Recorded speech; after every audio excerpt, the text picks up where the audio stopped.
Hi friends, இன்னைக்கு சமையல் என்னன்னு பார்க்கலாங்களா? சுட சுட சாதம், முழுக்கடலை, காலிஃப்ளவர் போட்டு குருமா குழம்பு,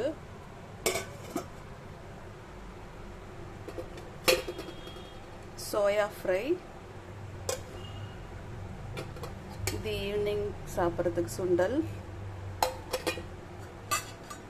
இது பிரண்டை துவையல்.